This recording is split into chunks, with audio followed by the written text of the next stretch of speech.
Good evening, everyone, and welcome to this event brought to you by Kensington, Chelsea, and Westminster Libraries. Our guest tonight is the award-winning First Lady of the Blues, Dana Gillespie, who today launches her new autobiography, Weren't Born a Man. Dana will be recounting the stories from her memoir, and this illustrated talk will feature some of the photographs that were never before seen from her personal archive. Dana has kindly agreed to answer some questions at the end of her presentation, so please feel free to post them in the chat during the session. We'll do our best to answer as many as possible in the time that we have. So, buckle up. This sounds like it's going to be a fantastic ride. It's with great pleasure that I present to you actress, singer, songwriter, and as of today, a published author, Dana Gillespie. Welcome, Dana. Hello and welcome to everyone who are tuned in on this. Yes, I am going to talk about my life. Okay, it is written now in memoirs, but you know, when you talk naturally, suddenly probably some other stories will come in. And of course, I will start at the very beginning because I grew up in a marvellous old Lutyens, Edwin Lutyens' house in what was then countryside in Surrey. But my family roots all came from Norfolk, and I actually had quite a famous great-great-great-grandmother who was on the British £5 note. All of this is in the book, but everything changed the moment I got to London and I moved into South Kensington, where I still live now, and I hope I will die in South Kensington. It's my favourite part of the world. But we're going to start with my first picture, first set of photographs. And here you can see me, I'm on water skis. Now, sadly, this wasn't anywhere hot and sunny climate. This was just outside of Heathrow, the Prince's Water Ski Club, and I turned into quite a good water skier. I was British Junior Water Ski Champion for 4 years. I can't think of anything more ridiculous now, but when I was young, I was so keen on anything sporty. And I started water skiing because I was also in one of the junior snow ski teams. So I thought that if I did water skiing, I could be training in the summertime before I'd go back into the mountains. But in fact, what really happened was I found I got much better at water skiing than snow skiing. And anyway, I was then swept away in an avalanche in Davos, nearly died, actually, should have probably died. And so my water skiing took the back seat when I then discovered the joys of blues music and going down to the Marquee Club. And look what I saw when I got there. Now, some of you may not know this band, the Yardbirds, but I was 13 when I walked into the Marquee Club, and there you can see on the right is Eric Clapton, early picture. But the band themselves, there was Chris Dredger, I'm just trying to remember all the names of the band, but Keith Relf was the lead singer, and Paul Samuel Smith was on the right, he was the bass player, Jim McCarty was the drummer, and there was Eric Clapton. And I walked in to this club and my life changed. I knew that I wanted to have something to do with music. I was already writing songs, and I was, you know, I mean, they were rather pathetic songs, but I wanted to be something to do with music. And I would be there every night that the Yardbirds were playing, and I would watch them like an eagle watching, especially Eric Clapton, because in those days he used to throw his head back and play with what I could say gay abandon. And there was one night, and I think it was about 1964, my other favourite group that I used to go and see was a band called Gary Farr and the T-Bones. And one night, the support actor Gary Farr and the T-Bones featured a rather unusual-looking singer. I'm going to put his picture up now. He's there on the right. Well, I will talk about him first. He came on stage with his group, and his name was David Jones. He was wearing a frilly white shirt and looked a bit like a kind of, as if he'd stepped out of Sherwood Forest, slightly Robin Hood. He had knee-length suede boots with a fringe to it. And, of course, everyone now knows him as David Bowie, but he was David Jones then. And I'd started anyway writing songs, and there I am with my guitar. I went out as a folk singer because actually I just couldn't afford a band, and it's slightly out of shot, but you will see that I was playing a 12-string guitar. Both Bowie and myself both played 12-string guitars, because if you're not the greatest guitarist in the world and you strum away, the 12 strings make it a fuller sound. Anyway, there was Bowie, or Jones as he was then, up on stage. I didn't really think much about him, actually, because I was so taken with Gary Farr and the T-Bones. But at the very end of the evening, I'm standing at the back of the Marquee Club with my hairbrush, brushing my, at this point, waist-length hair, and I was dressed in a tight pair of black trousers, black leather trousers, and, as usual, a tight top. And suddenly, Bowie, I'll call him Bowie because it makes it easy, came up from behind me, took the brush out of my hand, carried on brushing, and whispered rather seductively into my ear, "Can I come home with you tonight?" And of course, I said yes. I was 14, almost 15, so we walked home to South Kensington because the Marquee Club was in those days in Wardour Street, so it was quite easy to walk home. It took about 20 minutes, half an hour. And yes, I smuggled him up into the house, past my parents' bedroom, and that was the start of a friendship, which I will go on later to talk about my life with Bowie in a way, because we later on did have the same management. But you know, London was so exciting in those days. Everything was happening. You know, Soho was, the West End was just alive with action. It was the red light district with women hanging out of windows and doors. There was music on every street corner, as I remember it. And in those days also, record companies had enough money to have record receptions.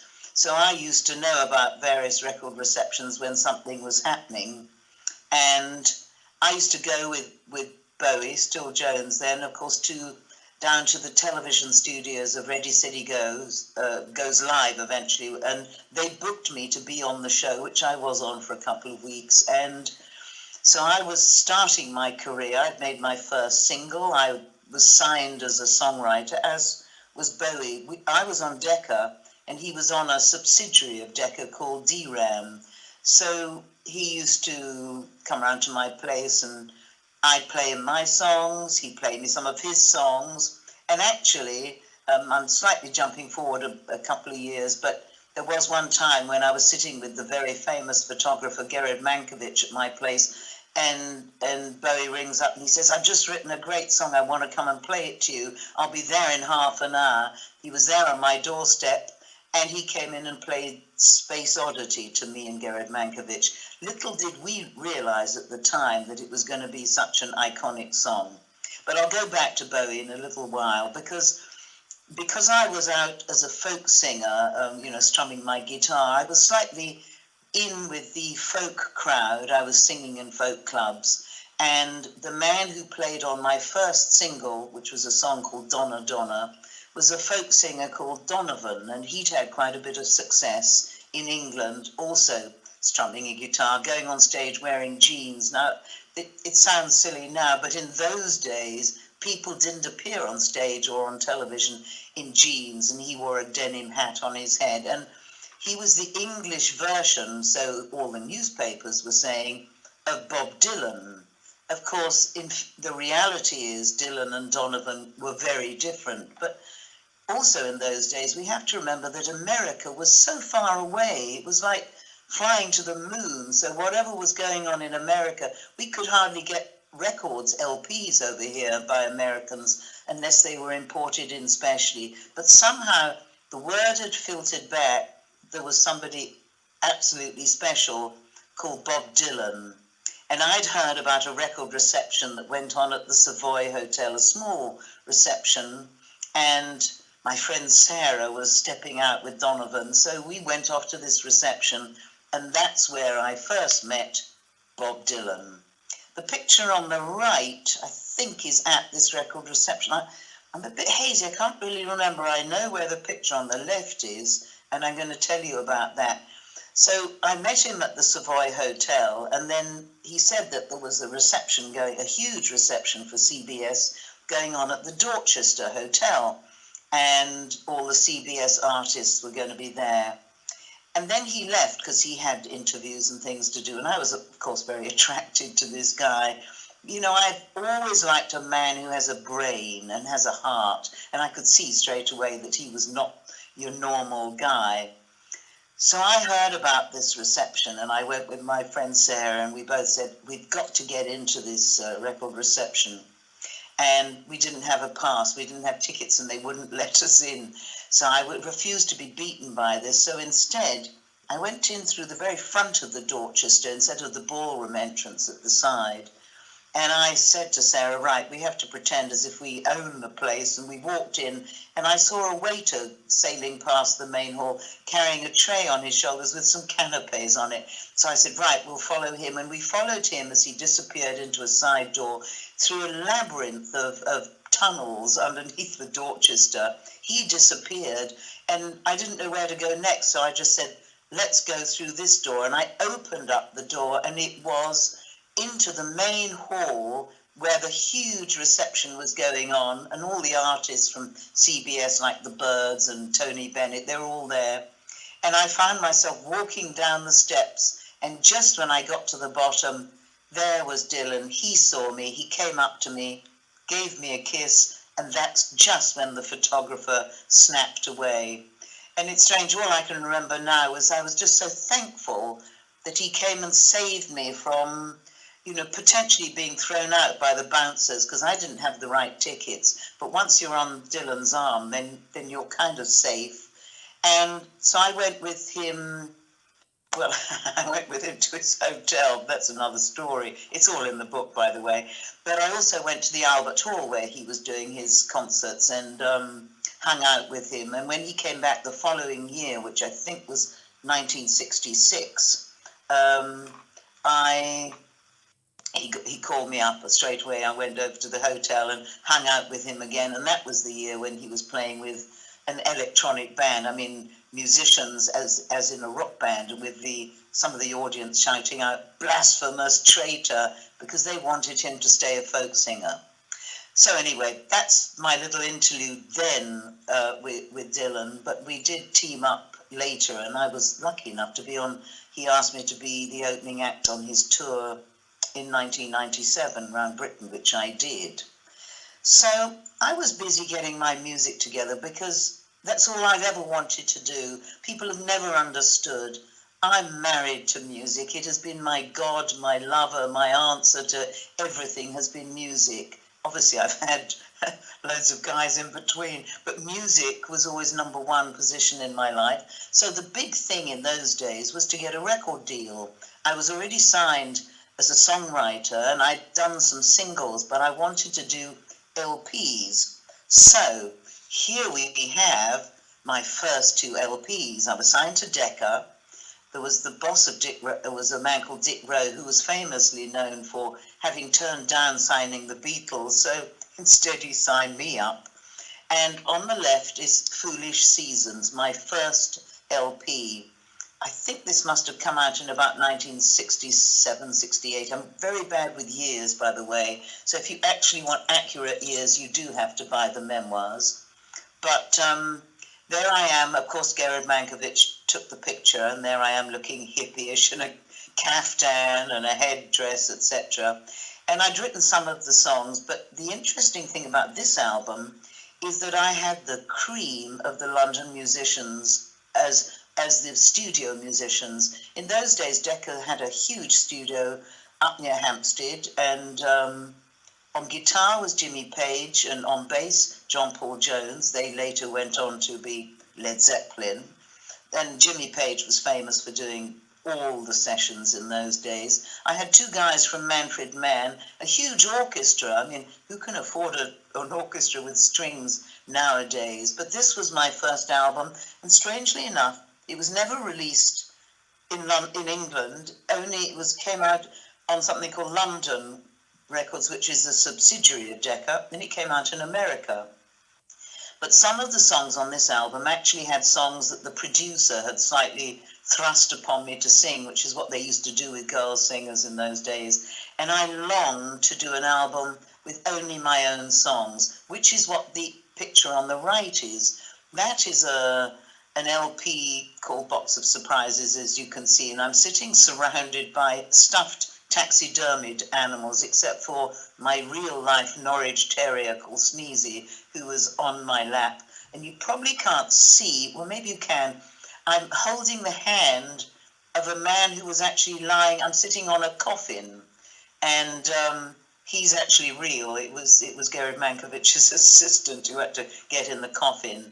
But I was always crazy about taxidermied stuffed animals, and in the flat, which I had my own flat in my parents' huge house in Thurlow Square, opposite the Victoria and Albert Museum, and by this time I had been mercifully moved to the basement where I had, from the age of 15, I had drum kits, guitars, I had all the instruments you need, and I had, I could record and everything.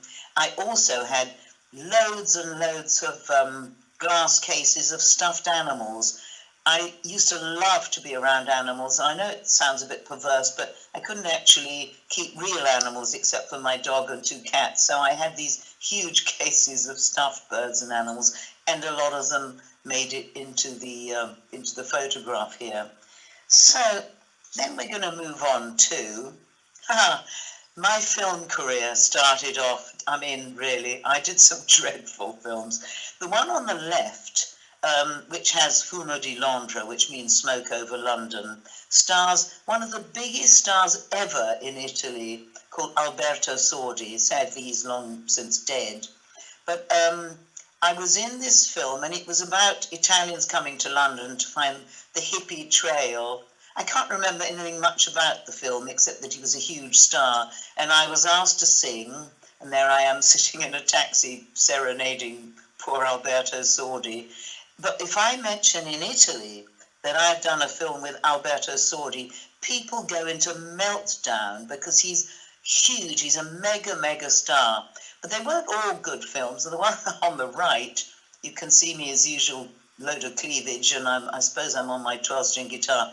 The Secrets of the Windmill Girls. Well, for those of you that don't know, the Windmill Theatre was the strip joint which stayed open because its logo was "We Never Close." It stayed open through all the years of the war and spawned many big names like Peter Sellers and Harry Seacombe. They all appeared there. But in fact, in those days, strippers weren't allowed to move. You could be bare-breasted. Not that I was, because in fact, I was only just 16 in that film. It was actually filmed at the end of 1965, and I was born in 1949. So I was just 16. I'd written a song called, I can't even remember the name of the song, actually, but I sold it to the producers for £25, which I think may well be illegal to do that now. And I'm just in a party scene, strumming away in the corner of a room while the story goes on. It's a pretty dreadful film, but I'm showing it only because maybe you've got a sense of humour, those of you that are watching this. And at the same time, I was doing a lot of backing singing, and I'm going to show you an example of this. Before we go into backing singing, here's another film I did. I must have been just 17, The Lost Continent. Well, it was originally an old Dennis Wheatley book called Uncharted Seas. I was employed by them, they took me because they knew I'd been water ski champion, and I had to actually be in this film wearing 2 huge balloons on my shoulders. Sadly, you haven't got a picture of that. It's in the book, I think. And these 2 huge balloons, plus my cleavage, meant that when I went to see the film, when it finally came out at the ABC Fulham Road, when I appear on the screen, the whole audience cracks up with laughter, me too, because it's really unreal. And I'm wearing these weird things on my feet because I had to walk on this man-eating seaweed that would kill people. And it was a fantasy film. Don't forget, this was years before computer-generated films came out. There was men inside these old animals that were kind of got claws going up and down. It was quite funny. If you ever see it, and it sometimes appears at 3 o'clock in the morning when most people should be asleep, it's a slightly cult movie. It's got Hildegard Knef, Eric Porter. I'm trying to think of it. Anyway, that's just, if you've got nothing else to do, watch this mad film. But at the same time of doing some films, and let's face it, I said yes to any old film because I needed the work and I got experience. And the other thing I did was, there you can see me with lovely Elton John, but on the left, you can see him when I think he was still Reg Dwight. And it says Top of the Pops. The thing about Top of the Pops was Elton and I and another singer called David Byron, who was the lead singer of Uriah Heep, were employed for a company called Avenue Recordings, and we would go in and make the top 20 hits and do cover versions, because in those days there were no you would sit, if you wanted to go to a coffee bar, which was a new thing anyway, maybe there'd be a tannoy, and in order to pay less money to the original artists, you do an LP with these cover versions on. And so Elton and I and David Byron used to do all these cover versions, and I actually have almost forgotten the amount of songs that I was on, but in those days it was fantastic. We got paid £25 a week, a track as a backing singer, and then if you did the lead vocal, you got 50 quid. Now that was huge mega bucks in those days, and it was just so nice that Elton and I got on very well, and I'm so pleased that there's somebody who's done extremely well. But during this whole time, I was still staying very much in touch with David Bowie, and he always used to say, what we really need is a manager, but we also needed work.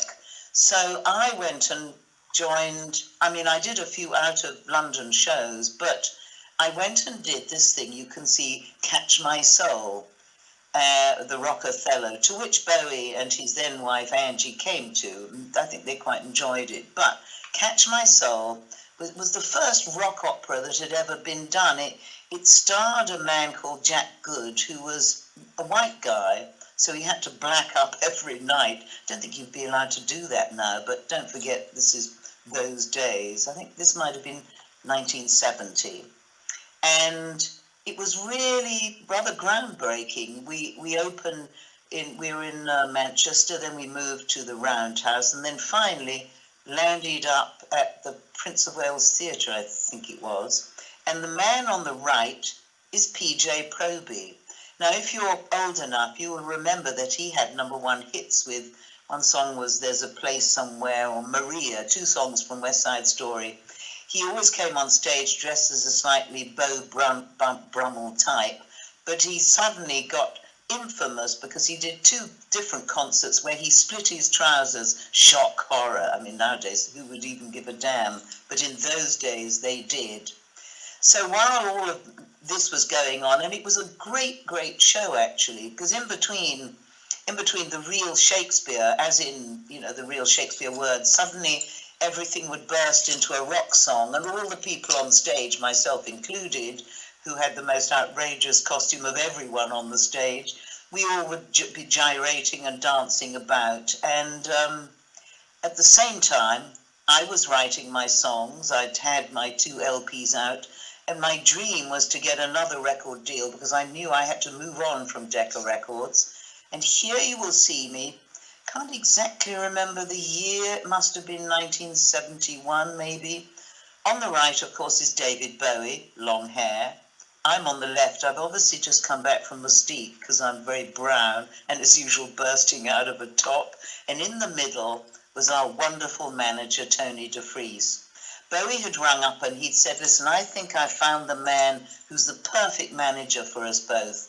And he and his then wife, Angie, went to meet DeFries, who had a legal mind. And they both said, well, especially Bowie said to me, this is the guy. So I was introduced to DeFries. And of course, I adored the man because he did the one thing that I've always loved in any man. And in this case, he was he had a great Jewish brain. He was legal. So he just said to me, let me take care of everything. And of course, Bowie and I went, yeah, bring it on. So suddenly we were able to record where we wanted. We got all the best musicians. But this actual picture was taken, I think, at the Roundhouse. It was at backstage of a strange Andy Warhol show called Pork. And the people who were in Pork then later on became the people that worked for Tony DeFries and toured as the tour manager with Bowie. But this was the start of the company called Main Man. And so Main Man organised that Bowie and I, here we are together, me still with my long hair with the hippie look, and him still with his long hair, both playing our 12-string guitars, both rather folky. And then, of course, Bowie met the wonderful guitarist Mick Ronson, or had him come down from Hull, and the rest of the band, which was Trevor Bolger and Woody Woodmansey, turned into the Spiders from Mars. And these pictures were taken, I mean, actually, the one on the right, doesn't it look lovely? He's got his arms around me. I mean, we were really good friends. I never expected, you know, you don't expect musicians to be faithful or anything. And I've always said I never wanted to be Mrs. Bowie or Mrs. Jones. We were just having a good time. But the best thing of it all is that we were involved musically. And then, of course, by this time, we have the same management company. The picture in the middle is of something that's called the Bow Promo. There were 500 copies, specially printed, of Bowie on one side and my songs on the other. And these were printed to go and try and get a record deal because we needed a good album deal. And if anybody has got, this is a bootleg, the one with the picture of me on it, so I wouldn't bother to waste your money on it, actually. If you got the actual original one, it was plain with just handwritten saying David Bowie and Dana Gillespie. And these ones go for thousands because there's Bowie fans all over the world who collect, I think it's just called Bowie Collectabilities. I have one copy which I store under my bed. So I've always said if I die, somebody's got to rush in quickly and grab this thing. So that's the start of the recording sessions, actually, that I'd done at Trident Studios with Bowie. We were in the studios at the same time. We had different producers, but we had Rick Wakeman on piano and Mick Ronson. And at the same time, I was needing to make a living. Bowie and I had auditioned for Hair. We both got turned down, strangely enough.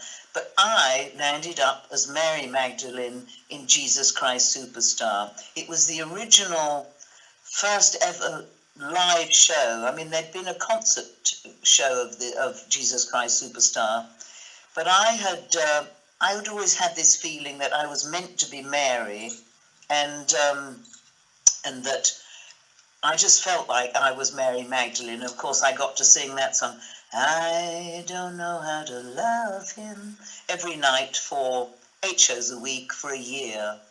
And it was groundbreaking stuff. I remember, well, that's Paul Nicholas who played Jesus lying in my lap. And during rehearsals, we had to fight our way through picketing nuns who would be outside the stage door saying blasphemy, etc. But once the show opened at the Palace Theatre, which I think is almost the biggest theatre in London, I think it was the Archbishop of Canterbury had gone to see the show, had given it a thumbs up, and from that moment on, it was packed every night for the next 30 years. I left actually after a year because I had to leave because it was time for my knee operation, which had been damaged in the avalanche when I was younger. But here you can see the theatre. I mean, it's a great theatre. It's a lovely theatre. I had the ground floor dressing room just at the side of the stage, in other words, the Stars dressing room. And on the right, you can see the various people. There's Jesus in the front. Just to the left of him, holding a microphone, is my lovely friend who's sadly not on this planet anymore, Paul Jabara, but he wrote It's Raining Men, one of the great songs. And it was a fantastic performance. And of course, I'm there still with my hippie hairdo. And while the show was going on, we did a performance that went over Christmas. So there was a big television show on the BBC in those days called Till Death Us Do Part, starring the man in the middle, an absolute bigot his character was, Alf Garnett, played wonderfully by Warren Mitchell.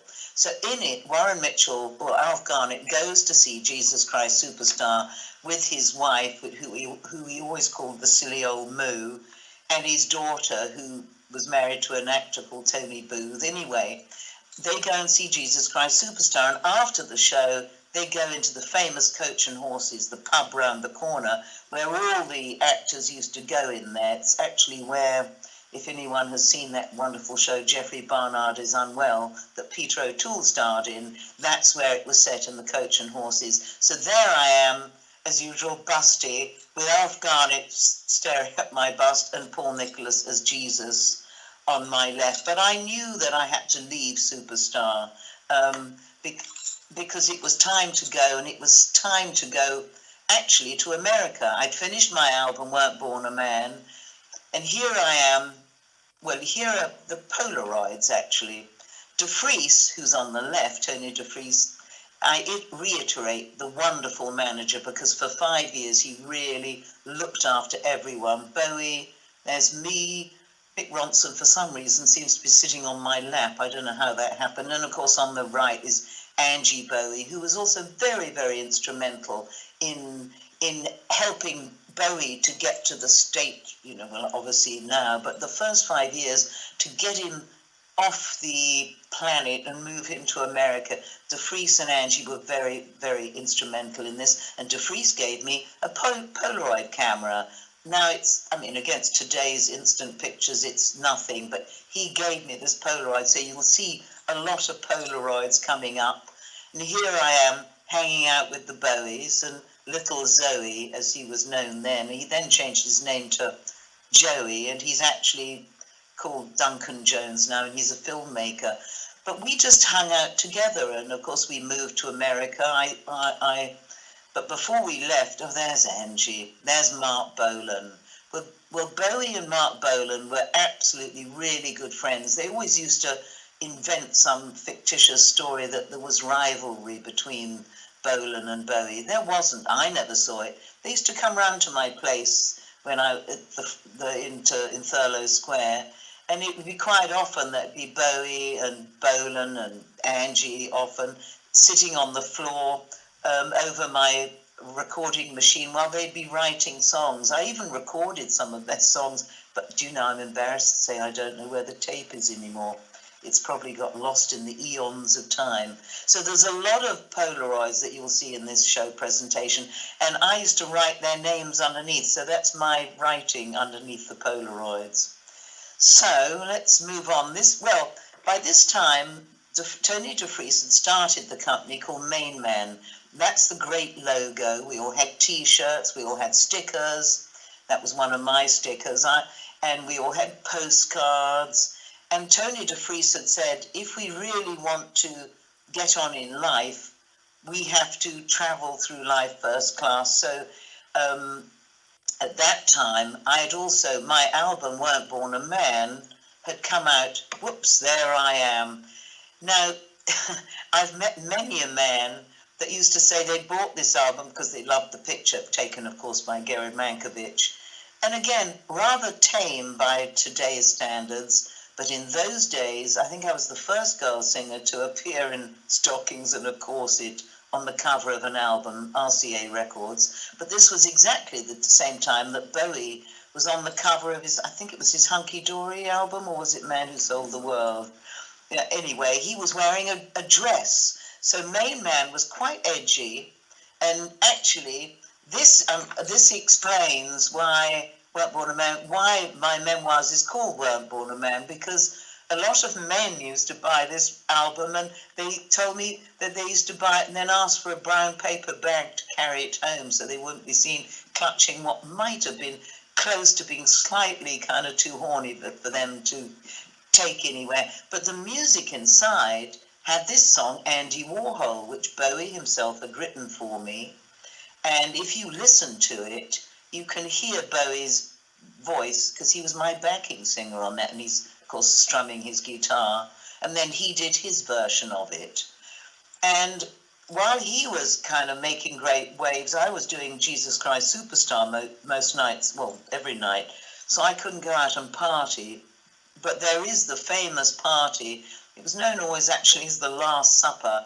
But there you can see on the right me and Bowie sitting next to each other. And on the left there's Bowie, Jeff Beck, Mick Ronson. But in fact there are quite a lot of pictures, which include, I think there was Jagger was there, Lou Reed, loads of people were there. It was a big thing. And I think it was the same night that Bowie stepped out on stage at Hammersmith and announced that Ziggy Stardust was never going to perform again. Or was it the Rainbow Theatre? You have to buy the memoirs, I'm afraid, and you'll get the facts right. Because, I'm very, very bad with dates, but it was a fantastic party. And then, of course, Bowie took off for America because his album was out, and I had to still finish Weren't Born a Man. So I, in a moment of madness, I was offered to audition at the National Theatre. So here you can see the top in black and white. There's Sir John Gielgud, who played Prospero. On the top right is Peter Hall, Sir Peter Hall, and I went to audition for him. And he gave me a copy of, The Tempest, because it was to audition for The Tempest. He said, read this, and it was for the part of Juno, who was considered all things good to men. Well, I do know a bit about that. So I read it, and of course I was pretty hopeless, because I don't ever really consider myself an actress. I've always thought of myself as musician first. I wasn't very good, and I said to him at the end, this isn't very good, and he said it wasn't very good. And let's face it, you've got to be of the ilk of Sir John Gielgud to do Shakespeare justice. So then Sir Peter, as he was called, Peter Hall, handed me back the book and he said, okay, sing it now. And I sang exactly the same words, just invented a melody, and the moment I added music to it, it took off. I was really good. He said straight away, the part is yours. And the reason why you see Julie Covington, who of course had the huge hit with Don't Cry for Me, Argentina, myself and Jenny Agutter, who everyone remembers now from Call the Midwife, we shared a dressing room because Julie and I had to be in this sort of fantasy sequence, hence the rather peculiar costume and rather strange clothes. So I stuck that out. I did that while main man, by this time, Bowie and Angie and everyone had moved to New York, and I was desperate to go. And then, of course, once I get to New York, and once I'd finished my stint at the National Theatre, having realised that acting really isn't for me, I knew nobody was ever going to offer me any parts except for things with plunging necklines and chamois leather and cave girls and pterodactyls and dinosaurs. Off I went to New York, and David and Angie were staying in the Sherry Netherlands Hotel, and I moved in with them. And of course Zoe, the baby, was there, and Mariam, the nanny, and there was a few other rooms. People were coming and going. We were there for, it felt like months, having a whale of a time, as only one can do when in New York. And I mean, there you can see on the right, there's Bowie and Mick Jagger, because he used to be a regular visitor. He used to stay around the corner in the plaza, and there you can see him again. I'm sorry, the picture on the left with Mick, I don't know what happened to the Polaroid. It seemed to kind of melt on the top. But I just used to take loads of pictures. On the right, of course, is Jagger and Angie, because he'd come round and visit me and Angie when Bowie was out on the tiles somewhere. And there, the one in the middle is Jeff McCormack, who was Bowie's backing singer for many years, and then was also in the fantastic Diamond Dogs tour show that sadly nobody in England ever saw, but it has to be, and I've said this over and over again, one of the greatest shows ever, but it never came to England. So these are all my personal collection of Polaroids. And there I am. Well, Angie, of course, used to love dressing me up, and David, I mean, because she was great with clothes. I've always said, left to my own devices, I'd just be in a pair of jeans and a shirt. So I'm wearing an outfit designed by a woman called Natasha Korniloff, who used to design Bowie's clothes too. So Bowie had demanded that he had a grand piano put into his suite in the hotel. So there I am, as it says, propping up the piano. There's Zoe, sweet little boy, and there's David. I don't know why he's got that hat on, but he must have had it on for some reason.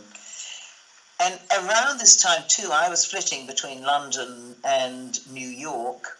I had done this album, Ain't Gonna Play No Second Fiddle. There's the Andy Warhol picture on the front. I've still got another version of the picture here in my kitchen, actually.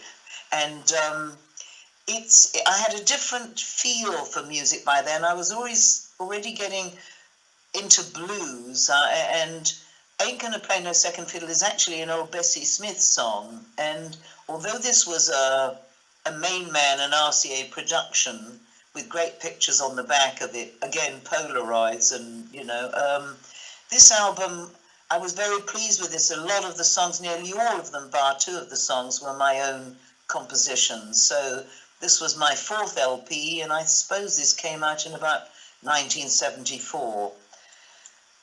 And at this time, we were all still in New York, and as you can see, I'm singing in a place called Reno Sweeney's, which was a hot, trendy place in those days.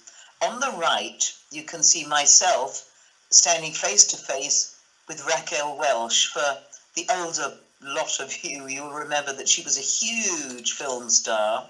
And in the middle, actually, in a fur coat, was DeFreeze's then girlfriend, Melanie. And below is Raquel, or the Rack, as we used to call her, actually not to her face. But so there was one night in Reno Sweeney's where literally in the audience was Raquel, Bowie, Dylan, Bette Midler, Janet Leigh, I think Tony Curtis. The list was endless, and I was performing. It was a bit of a star-studded evening, and it had been really well kind of advertised all over the place. But by this time, Main Man and Bowie was starting to have a bit of a fallout. I mean, it's well documented, and I write about it in a bit more detail. I don't want to go into it now. It's in the book. Buy the book is all I can say. So the company kind of folded. Bowie stayed in America. I went back to England. And because there was litigation going on, I couldn't record for anyone for a few years. So I moved into film. And there you can see me in a Ken Russell film, Marla. On the right, you can see I'm sitting next to Robert Powell, who plays Marla. And it's a rather curious film for those of you who've seen it. I play Anna von Mildenberg, Marla's opera-singing mistress.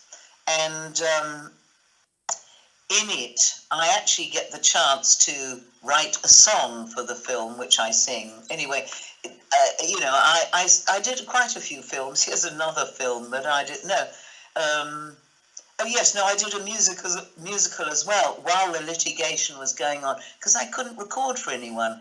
This Mardi Gras was, I had to play a kind of a black courtesan, a hooker basically, but they couldn't find any black blues singers in town, so they took me because she had to be a blues singer. So in order to get round the race card without upsetting too many people, they said I was an octoroon, in other words, 1/8 black. So that's what I do. I sing blues. Not many people do these days, but I still do. And then I did another epic film, The People That Time Forgot, or as I used to jokingly call it, the film that people forgot. It was part of a trilogy. This is part 2. And there I am, cave girl, chamois leather as usual, with Doug McClure. And the picture on the right shows me with an actor called Milton Reed. And I'm about to be sacrificed into the volcano, but I get saved at the last minute. It's all, again, pre-computer generated stuff, but pretty good if you like your early fantasy films. Anyway, then I went on and did another film, this was actually a whole load of fun, The Hound of the Baskervilles. Peter Cook and Dudley Moore. I have written sort of about this. I have to play, the man on the top right is a fantastic actor called Hugh Griffiths, and I had to play his his girlfriend, or his other half, and Dudley meets me, and of course everyone knows that Dudley was rather small, so he only came up to the height of my cleavage, spent the whole time getting lost down my cleavage, and the picture on the bottom right, the black and white picture, on the right-hand side, wearing hats, you can see Peter Cook as Sherlock, because he's got the Sherlock deerstalker hat on. Dudley Moore is Watson, and then there's Terry Thomas, Joan Greenwood, Denham Elliott, and I can't remember if it's and Hugh Griffiths, and The Hound is somewhere on the left. It was a total disaster film, but if anyone sees it, it's worth seeing because you've got the cream of all the British actors. Then I did another film, directed by Nicholas Roeg, Bad Timing. And there I am with Art Garfunkel. I have a bed scene with Art Garfunkel. My only time ever on a bed scene. I said to Nick Roeg, I've never met Art Garfunkel. You better introduce us because we're going to be in bed together very shortly. So I was introduced to him and the film came out. And it's strange because Bowie also did a Nick Roeg film, which was, of course, The Man Who Fell to Earth. But Bad Timing was an odd sort of love story about necrophilia. I won't go into it more, but if you want to watch something strange, watch that. Then, well, this is just a sort of mad photo. On the right, of course, is Keith Moon, who I used to know quite well in the early days, because I remember The Who playing in The Who, which he was the drummer of, playing in the Marquee Club before they were The Who. They were called the High Numbers then. But he and I hung out a lot together. He was a complete nutter. So was my dear, dear, dear friend on the left, Lionel Bart, who wrote Oliver, which has to be one of my favourite musicals of all time. And Lionel lived round the corner from me in South Kensington, and we used to meet regularly in the little Polish restaurant, the Duckies, because that was equidistant between our two places. And I've got many, many adventures with both these naughty men in my memoirs. Get it if you want to laugh. And then, of course, that takes me to Mustique. I first went to Mustique in 1970. And there you can see Princess Margaret. And I'm on the right in a green swimming thing. I don't know who that man's behind it bending over. I guess it was a waiter. I'm not even sure who the man in the middle was, but Princess Margaret used to go there because it was the one place on the planet where she could go and let her hair down. And I went there many, many times. I first went there with my mother and stepfather, and later on ran the Mustique Blues Festival for 20 years. I started it with my old pal Basil Charles. But on the right is a photograph that was quite infamous, actually. It's Princess Margaret with a wonderful, hysterical guy called John Bindon, who was known as a bit of a villain. I mean, he had been 8 years inside. Anyway, he's wearing a T-shirt borrowed from me, which, of course, has got Enjoy Cocaine written on it, which was quite edgy in those days. Anyway, I introduced them, and there was always lots of talk about did he have an affair with her or not. I put this absolutely clear in my book. You can read that if you want to. But I took the picture and never really got credit for it, but still. But there we are in Mustique. There's Basil Charles, OBE, and he even went to Prince William and Catherine's wedding. And that's his fantastic bar where every night for 15 days every year, up until 5 years ago, when I stepped out of running the festival for 20 years, I used to make an album every year of all the acts. We had great blues on it, and the money raised from selling the CDs went to help Basil Charles's charity. Bottom right is just a little bit of the London Blues Band. On the right is Jake Zeitz, who's my wonderful co-writer on many songs, the guitarist. And on the left on saxophone, and he also played harmonica, is the man Mike Pace, who's been by my side on stage for nearly 40 years, but sadly he died a few weeks ago, so he's no longer another one who's in that great rock and roll band in the sky. And there, Mick Jagger gets up and sings one year at the festival. I don't know why I'm squeezed into a tiger skin trouser suit, but anyway, there's Mick doing his thing, and that's really only to show you that it was such a lot of fun. 15 days. My job was to get musicians to come and play for free because it was a charity. It's not that difficult to get musicians to come to a 5-star plus island like Mustique, everything paid for, in the sunshine, in the end of January, when the weather is dreadful everywhere else. So I can now actually say I've produced a couple of tracks with Mick Jagger on it, and Ronnie Wood was also there as well, but more of that later. By this time, this must have been about 1983, I think, I was starting to do not just blues albums, but songs. I'd had a huge #1 hit in Europe. Of course, I couldn't get anyone interested in England to release it. It was a song called Move Your Body Close to Me. And the record company then decided that I could go to Morocco. Yippee! I love Morocco. So I went with and filmed 2 pop videos there. One song called It Belongs to Me, which was actually directed by my then boyfriend, Jörg Huber, another one who's not on this planet anymore.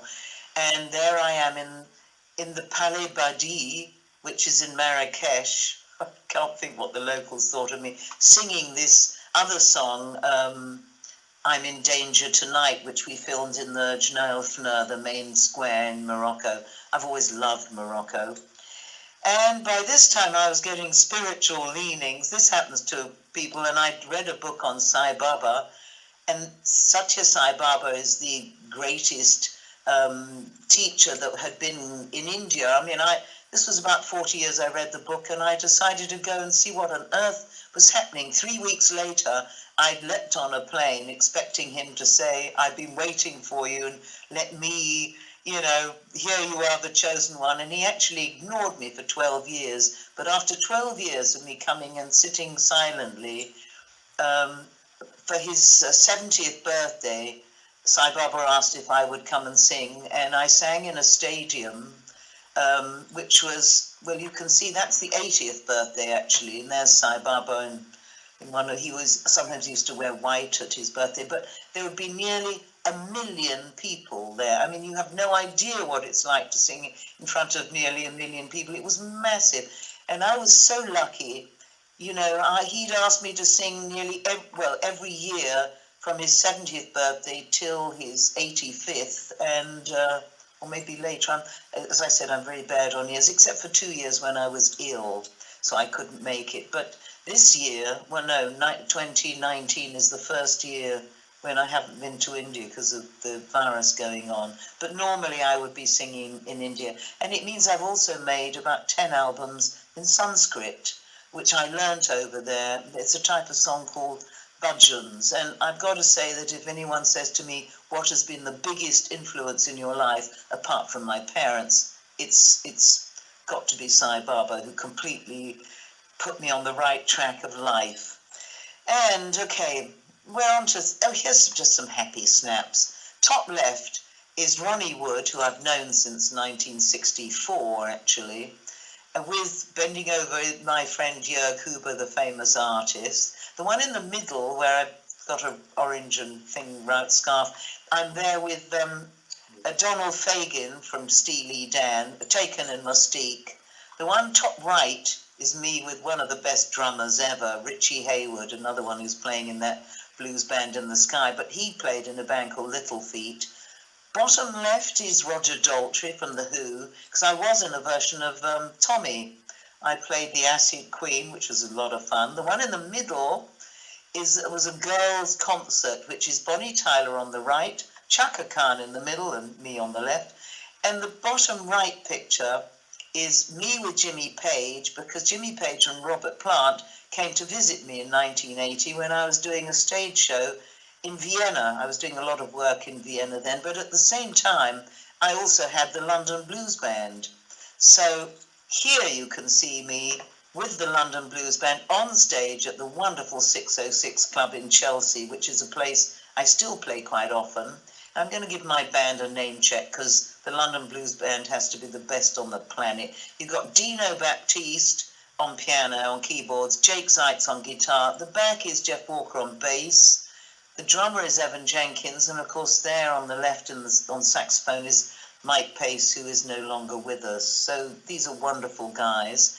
And I still record a lot, and this is my last two albums, my latest albums.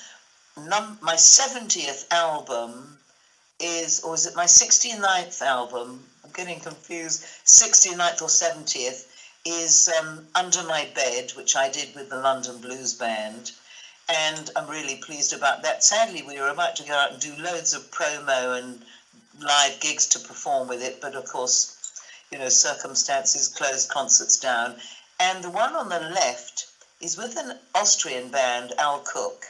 And I've always wanted to do very old style blues, the kind of music I grew up on, which is Bessie Smith, all slightly kind of risque lyrics. And this album is very, very old style blues, came out on an Austrian label. And you know what makes me very happy? I wrote a song for it, which I've been wanting to do for a long time.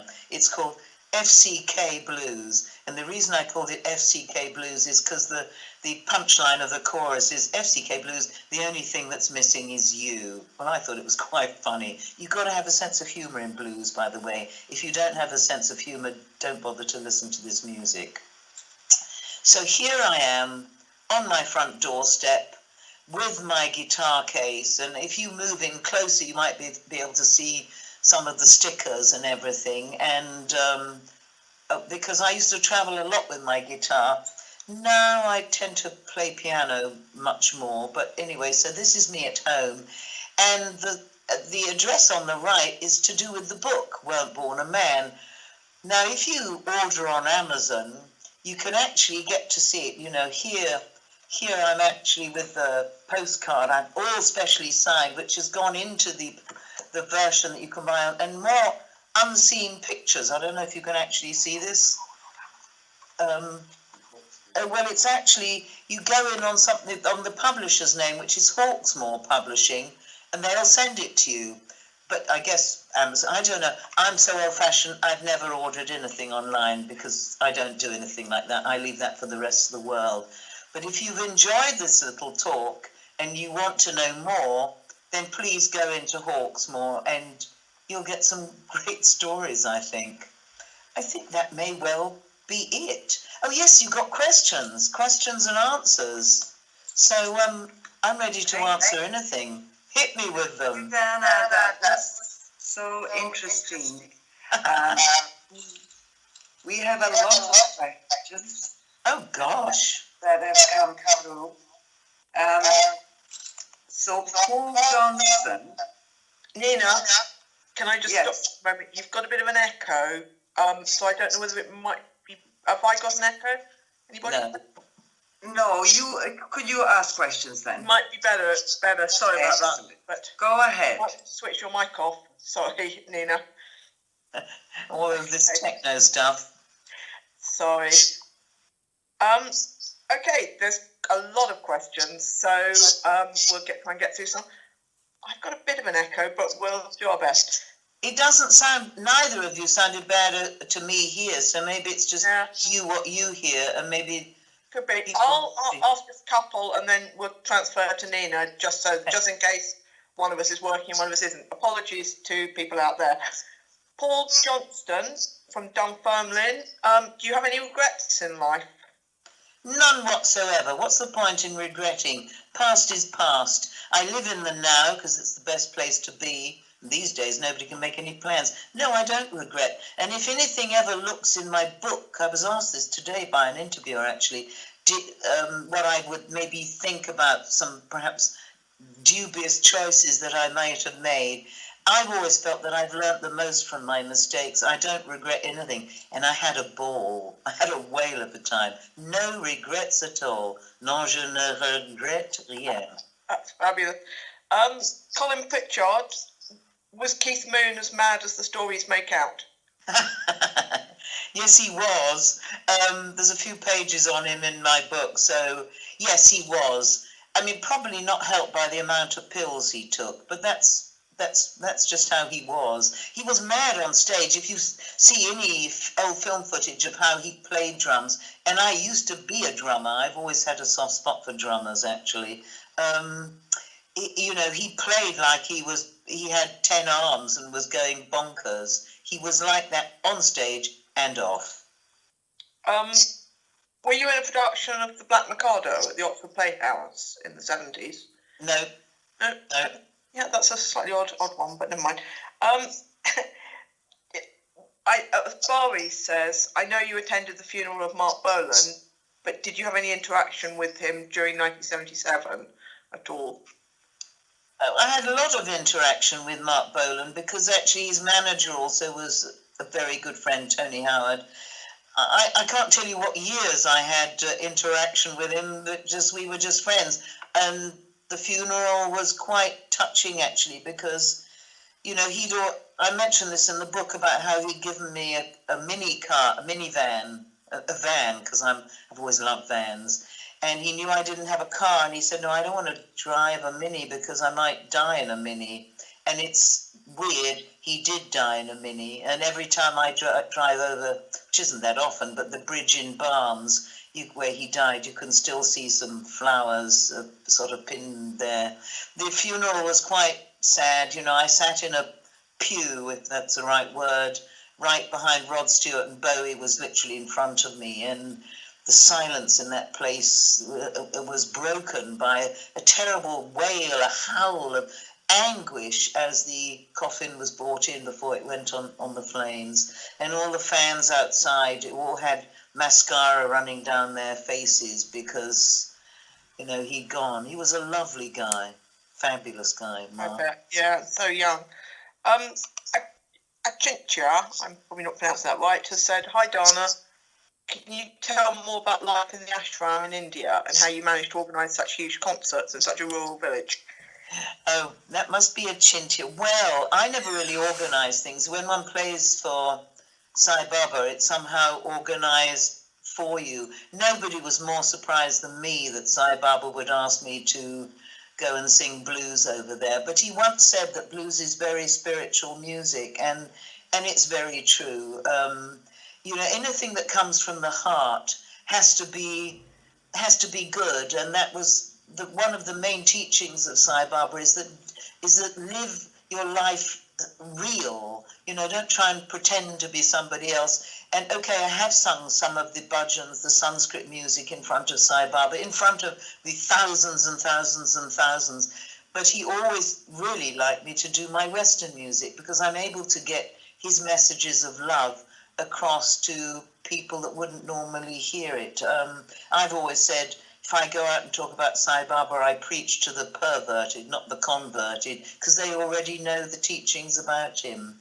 I could go on for hours and hours about life in the ashram, but I probably won't, because some people who don't know about Sai Baba, this won't mean that much to you. But my advice is, I would try and check him out, because you might be surprised at what you could learn. Jeff asks, have you had any contact with Bob Dylan since the 60s? Well, yes, I saw him in the 70s in New York. And of course, in 1997, he'd asked me to be his opening act for his British tour. So, yes, I had quite a bit of contact with him. And I've got I'll make it very brief, a nice story. On the final day, he'd insisted that I do the Wembley Arena with him. And that was the one day that my actual drummer then, Chris Hunt, couldn't make the gig because he was booked to play with Lonnie Donegan, and I couldn't get one drummer in London to be free, so I rang the last drummer in my book that I hadn't contacted, and it was Roger Taylor for Queen. And I said, Roger, this is Dana Gillespie, would you come and play for my gig with Dylan? And he said, no problem at all. Can you imagine how my ratings went up when Roger Taylor had his drum kit set up and I came out on stage and there's Roger? To this day, I have to say thank you to Roger, because he wouldn't even take the fee that the paltry support acts get paid. And I love a man who's a cavalier. My mother brought me up to the sentence, manners maketh man. And Roger Taylor had plenty of them, as did Dylan, as it happens. Keith P asked, did you ever hang out with the Cray twins? No. No. Sorry, Okay. Keith, never met them. My world, apart from knowing John Bindon, and I actually have never really known villains. It's not kind of my thing. This is just putting you in touch with John Burton, who wants to know if you'd be up for being the guest at next year's Dublin Bowie Festival to give a talk. It's pronounced Bowie, by the way. I mean, yes, I would. I mean, when Bowie had his huge exhibition here, I mean, he obviously wasn't physically here, but at the V&A, the Victoria and Albert Museum, and it went, and I remember the queues went around the corner from all the way up the exhibition road, and it was a massively successful exhibition. But they'd asked me if I'd give a talk in the auditorium there, which I did with Holly Johnson and another man called Kevin Cann, and I had to do it, let's say, an hour, and I don't take notes. I don't need notes. I have enough stories on Bowie to last forever. So that fellow who just asked if I would give a talk, yes, if he wants me to, I'm happy to do it. I say yes to anything, actually, if I think people will enjoy what I have to say. And I've got so many stories, and there's so many fans of Bowie. You know, what I can't do is talk about Bowie after 1975, because I never saw him after that. I only know the early years, you know, after, when he was in America. And I don't really go to America much. I'm very European. I like European food and everything. So I stick to Europe. So, yes, but I'm, yes, happy to do anything if I'm asked. Melissa asked, did you ever do any busking in the 60s or in the 70s, I guess? No, never did. I guess I would. The nearest I got to busking is that if I see a busker, I usually put some money in his hat, because I've always thought, there but for the grace of God go I. But no, I never did.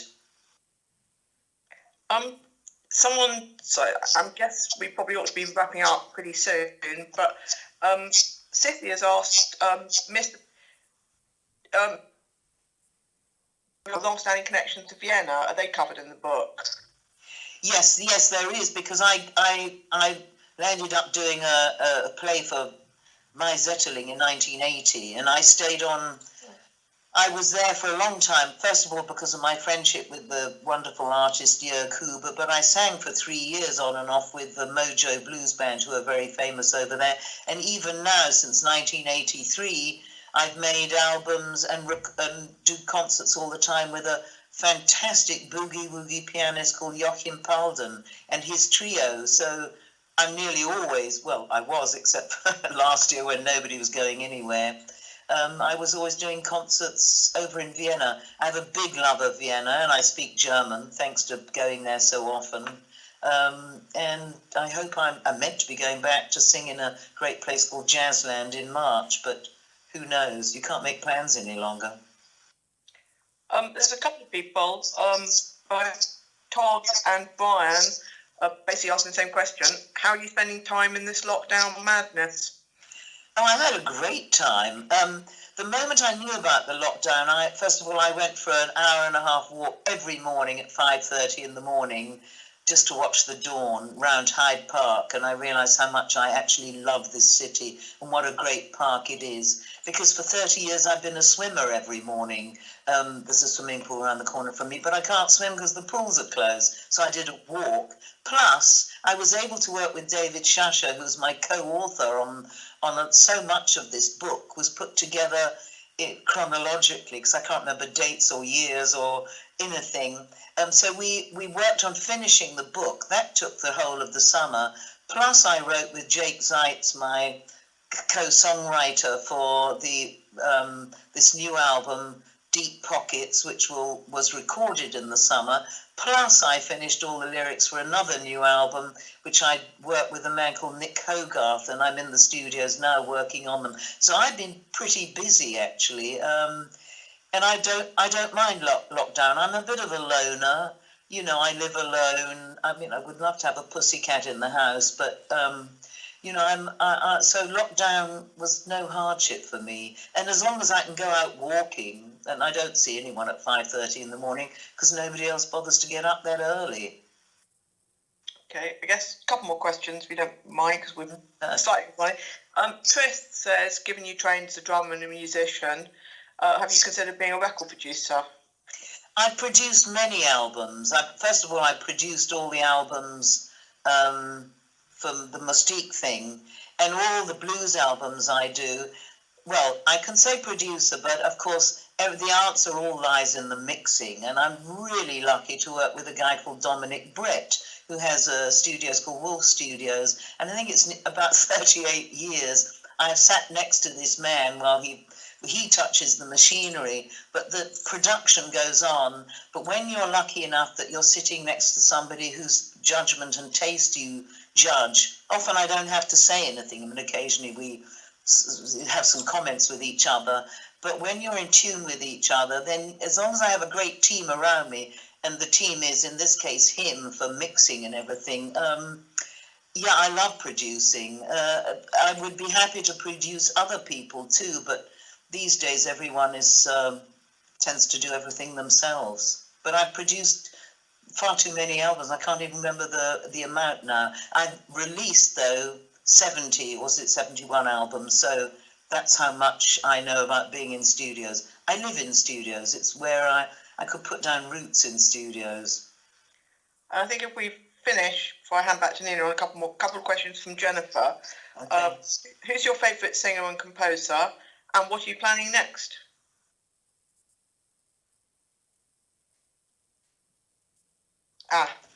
That's, I mean, it's impossible to answer.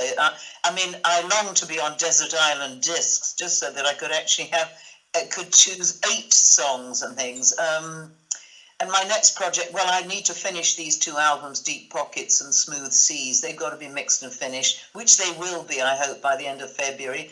I'm doing the audio book of Weren't Born a Man. The Kindle, I think, has been released, I think, today as well, through Hawksmoor. And the moment I finish an album, I usually think, oh, God, what am I going to do? And then ideas start coming to me, and I start writing more songs. So I'll probably just wait till the gigs open up. All the gigs that I had with the London Blues Band have been shifted forwards and forwards. So I hope I can actually do some of the concerts, and then I'll be writing a new album. That's what I do. I like to make records and, albums. Fabulous. Diana, that's wonderful. Let me try and tune in. I'm sorry for the sound problems, but You sound normal to me. Any more questions? there are a lot of questions. Do you want us to try and go through a few more? Yeah, I don't think we can. What else are we doing tonight? Nothing. If I wasn't just sitting eating. Nina, you take over. So how about, how good were the Action at the Marquee? They were my favorite 60s band, says Paul Johnson. I remember the Action. They were great. I mean, they were another band. It was the Action, Gary Farr and the T-Bones, the Yardbirds, and the Who. And there was another band called Blossom Toes. And I was just in there every night. But the Action were great. And I cannot remember the lead singer's name, which is an embarrassment because I used to know them quite well. But they were fabulous. Fantastic. And Sarah Captain says, Dana, I was also a part of Rita Rocca's documentary London Boy. I was impressed with your Italian. Do go to the Dublin Bowie Festival. It is wonderful, she says, so I'm sure. Well, I'd go if they invite me. And strangely enough, I watched Rita Rocca's thing, which came out, I think it was only last week, obviously to celebrate, if that's probably the wrong word, Bowie's death and birthday. And it came out on Rai Cinque, on Italian television, but it was really good. She did a fantastic job of it, and this London Boy thing. And I speak Italian because my father used to live on Lake Maggiore, and I go to Italy a lot. And, I've got musical ears. If you put me in any country and you leave me there for a couple of weeks, I'll land up speaking the basics of the language. So my Italian is basic, but you know, you can get by with charm. People think you speak much better than you do. Absolutely. I think I'm the follower of the same creed. Italian is so musical, and I've always been convinced that the sense of music, the talent for music, equates to a talent in languages because you just hear it. Yeah, so I speak the language of the heart too, Nina. So that's the most important thing, is to speak the language of the heart. And then anyone, I've been sent, this is actually to do with the Sai Baba crowd all over the world, from literally Kyrgyzstan, Siberia, Dagestan, Kazakhstan, Uzbekistan, America, Australia, all these places.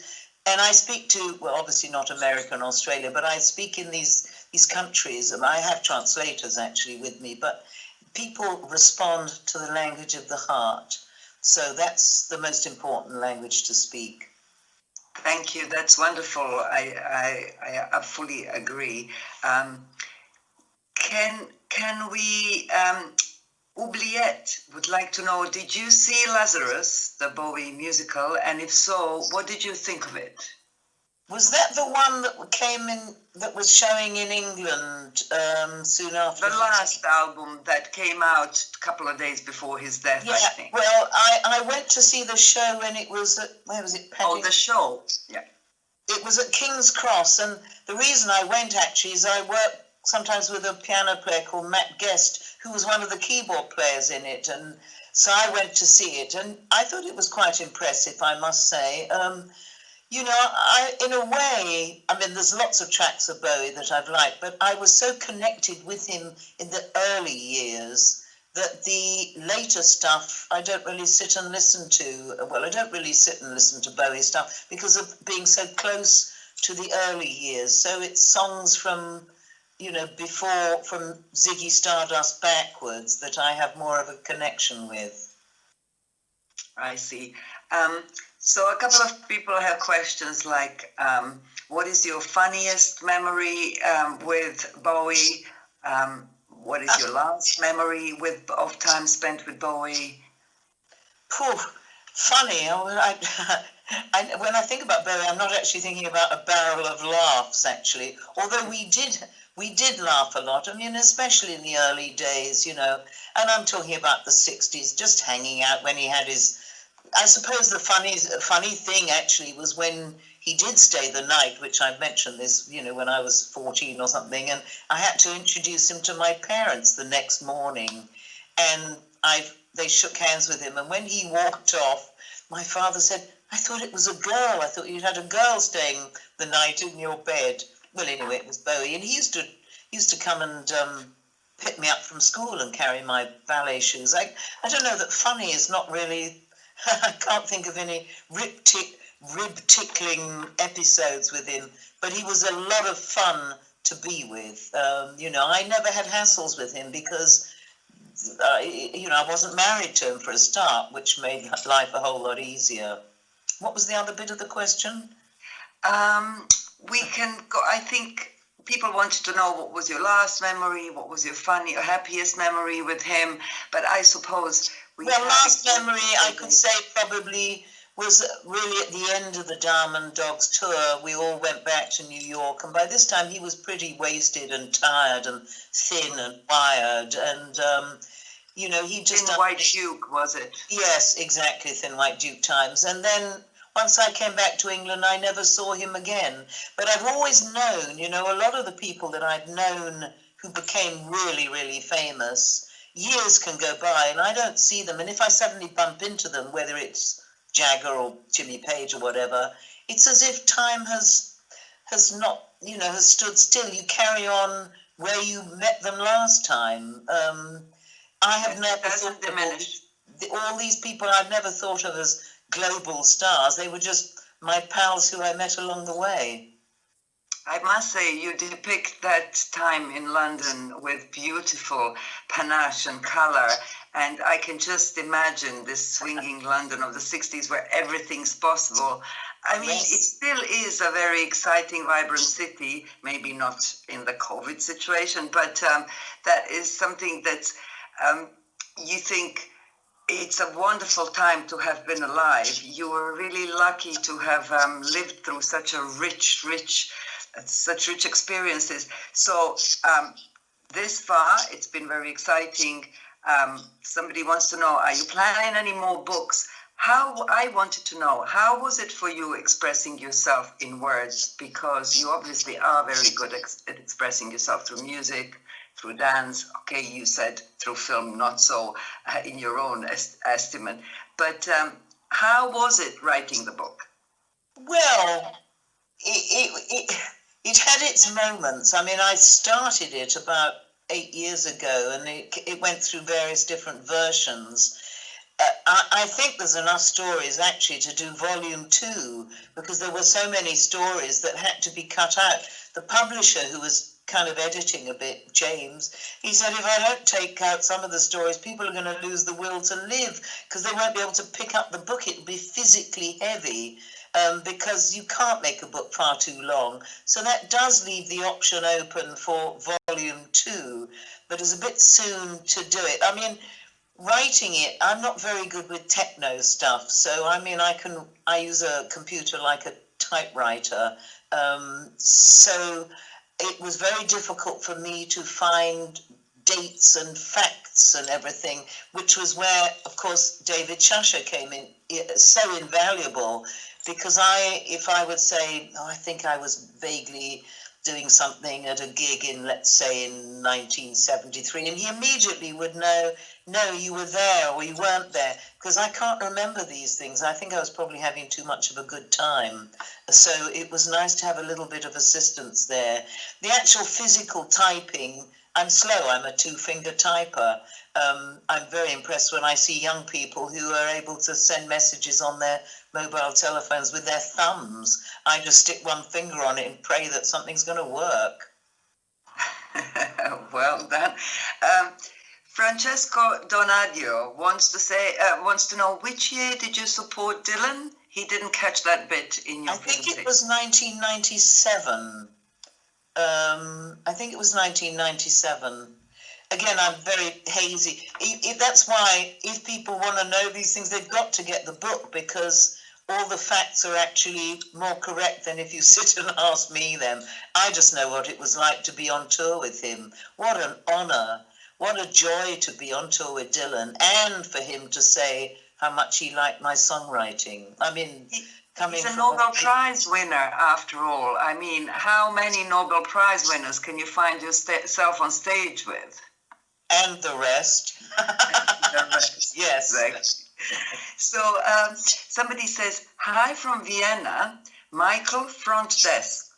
Maybe this is some code language. Are you going to bring your book next time to Jazzland, or do I have to get it shipped? I think people probably should order from Hawksmoor. The trouble is the books are physically quite heavy. The hardback is quite heavy. The softback is a little bit lighter, but it's heavy, so I'm not sure that I'm due to be in Jazzland in the middle of March, but people should, I mean, these days everyone does everything online. I'm the only fossil that doesn't do anything online, and I have to remind people that I drive a car with wind-down windows and a cassette machine, and I refuse to get into the modern world because I'm not interested in life online. But if you want the book, my suggestion is order it online, because I won't be carrying, my luggage is going to be weighed down by my clothes. And I'm usually carrying CDs. I know people don't even buy CDs anymore, but they do at blues clubs. So I might have 1 or 2 copies. But don't forget, though, that if you do order it and you go to Hawksmoor, you're going to get it's signed by me, and this special card with some extra pictures. So I do it that way, if you've got any sense. Yes, sounds like a good plan, that. There's Tony Bell from Brooks Blues Bar. Oh, yes. Hi, Tony. He says, hi, Dana. Love you madly, and this is a gorgeous launch. Utterly devastated at the recent loss of Mike Pace, And although irreplaceable, do you have anybody in mind to try to fill his place in your band? Many kisses. P.S. Need a copy of Take It Off Slowly, please. Pretty please, it seems. Well, again, people have to order online, although I do have a copy here somewhere of Take It Off Slowly. And sadly, Brooks Blues Bar, which is a place I have played with Dino Baptiste and Jake Zeitz, it's nowhere's open at the moment. What was the beginning bit of the question? I've forgotten. Oh yeah, Mike Pace. Yeah, Mike Pace, of course, the marvellous sax player. The trouble is he's very difficult to replace. Saxophone is not the problem. Mike Pace was an absolute virtuoso with harmonica. And where do you find two instruments in one man? And a lot of my songs have always needed harmonica. So I have got a couple of sax players in mind, and on the latest record, Deep Pockets, we used an amazing player called Tom Muller. He's great, but he lives in Vienna. And of course, there's Martin Winning, who lives in England. There's a few of them, but it's really who's around at the time. I have to see, but to find somebody who plays harmonica as well, that's going to be difficult shoes to fill. And I'm going to Mike Pace's funeral, actually, on Wednesday week, 27th. He used to play Jules Holland. I'm very sorry to hear that you've had suffered a loss. Well, do you know, I don't see loss like everyone else does, because I've known so many people who've died. It's just, you know, they've moved on, and I'll be... And you've had Sai Baba for your friend, so...